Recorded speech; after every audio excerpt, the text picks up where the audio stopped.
दोस्तों नमस्कार, मैं Phoolchand Yadav a voice for you में आपका हार्दिक स्वागत अभिनंदन करता हूं। जैसा कि आप लोग हर रोज़ आए दिन EPS 95 पे कुछ न कुछ जो है अपडेट जानने की कोशिश करते हैं और हमें देखना और सुनना पसंद करते हैं। दोस्तों मैं आज बताऊं, आज मैं उनसे आनकाल बात किया हूं जो आपको NSC कमेटी का नेतृत्व कर रहे हैं, श्री अशोक राउत जी। अशोक राउत जी वास्तव में आदरणीय हैं, सम्मान के योग्य हैं। हमने कहा सर कोई नई अपडेट, तो निराशा भरी भावना में कहा सर कोई बात नहीं है। तो मुझे अन्य लोग मिले जो सबल हैं, सशक्त हैं, मजबूत हैं। मतलब मेरी बात हर लोगों से होती रहती है, जिनके अंदर एक कुछ करने की क्षमता है, कर गुजरने की, कि क्या किया जाए। अशोक राउत जी तो निराश भावना में बात किए कि अभी कोई नई अपडेट नहीं, सरकार के वित्त मंत्रालय से, EPFO कार्यालय से, प्रधानमंत्री PMO हाउस से कोई ऐसी चीज़ नहीं मिल रही। तो मित्रों, जब मैंने एक EPS 95 पेंशनर से बात की तो उनका जवाब था कोड ऑफ कंडक्ट 13 मार्च के बाद लागू हो जाएगा, यानी आचार चुनाव संहिता। तो हम अपनी कोई मांग को रख नहीं पाएंगे, राष्ट्रपति शासन होगा जिसमें हमारी कोई मांग पूरी नहीं होगी, अगले चुनाव तक इंतजार होगा। तो ये 10 दिन का जो समय है, इस 10 दिन में समय में हमें शिथिल नहीं पड़ना है, कमज़ोर नहीं पड़ना है। तो एक EPS पेंशनर ने कहा कि हम पूरे भारत के से लोग एक साथ एक लंबद्ध हो करके, चाहे वो केरल का हो, चाहे राजस्थान का हो, चाहे मध्य प्रदेश का हो, चाहे बिहार का हो, चाहे उत्तर प्रदेश का हो, हम 12 तारीख को एक गुलाब का फूल जो है दिल्ली में ला करके समर्पित करेंगे। जब हमने पूछा कहाँ पर आप देंगे, तो उनका कहना था कि हम भारतीय जनता पार्टी के कार्यालय पर एक फूल लेके पहुँचेंगे। सब लोग अपने चुनावी मंथन में रहेंगे, किसको कहाँ से लड़ाया जाए, किसको कहाँ जिताया जाए, किसको कहाँ से हराया जाए। फिर भी हम लोग 10 साल तक आंदोलन करते रहे, तो हम लोग भारतीय जनता पार्टी के कार्यालय पर 12 मार्च को बड़े पैमाने पर उत्तर प्रदेश, बिहार, राजस्थान, मध्य प्रदेश, गुजरात, तेलंगाना, सारे प्रदेशों के सभी, मतलब 27 प्रदेशों के लोग आना शुरू करेंगे। कल से अपना लोग टिकट बनाना शुरू करेंगे। हो सकता है कि आपके आने पर एक गुलाब के फूल की व्यवस्था जो है करना मुश्किल हो जाए।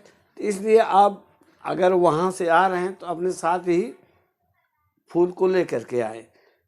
यूँ कि भोग रखा रहा, फूल मुरझा गए, भावना में मेरे क्या कमी रह गई।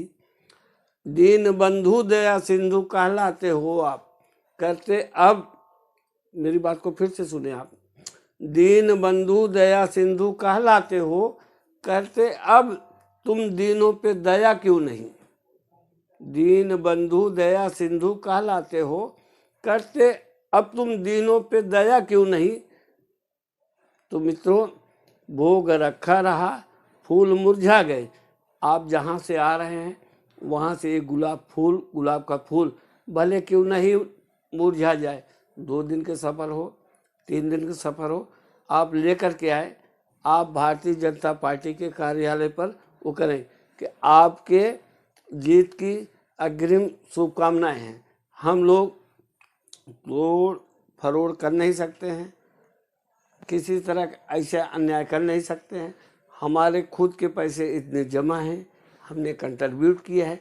आप ये बताइए, जिसका 12% कटता हो, किसी के 1 लाख, किसी के 1.5 लाख, किसी के 2 लाख, यानी 1.5 लाख 2 लाख, इतने से लेकर के 20-20 लाख रुपए लोगों के खाते में जमा है।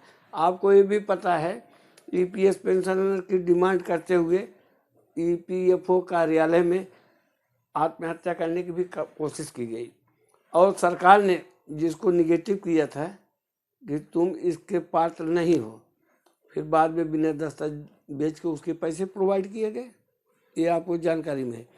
आपकी संख्या कम नहीं है, संख्या इतनी ज़्यादा है जिसे कहा जाता है 75 लाख। 75 लाख तो कम नहीं होते, बढ़ करके वो 78 लाख हो गया। अब आप कोई विवेचना करना कि संख्या बल भी आपका ज़्यादा, ताकत भी आपकी ज़्यादा, सब कुछ आपके ज़्यादा, और परेशान भी आप ही ज़्यादा। ये कब तक ऐसा अनैतिक शोषण आपका होता रहेगा? कभी ना कभी तो दीन बंधु दया सिंधु को नज़र तो पड़ेगी। भले ही आश्वासन पे 2 बार कंधे पर हाथ रख करके कहा दिया को नहीं नहीं आपका काम होगा। चाहे पक्ष के लोग हों, चाहे विपक्ष के लोग हों, चाहे कोई भी हो, कभी किसी ने नहीं कहा कि ईपीएस पेंशन 95 वाले अपनी जगह गलत है। आप बताइए, जिनको 1000, 1500, 2000, 3000 पेंशन मिल रही है, तो इस महंगाई के युग में कैसे वो अपना जीवन यापन कर सकेंगे? दवाइयों की कीमत अलग बढ़ी हुई है, खाद्य पदार्थों की कीमत अलग बढ़ी हुई है, परिवहन विभाग के यातायात की कीमत अलग बढ़ी हुई है। तो जीवन को सरल और सरस बनाने के लिए तो ये आवश्यक है ना कि कुछ उनकी आर्थिक स्थिति मजबूत किया जाए।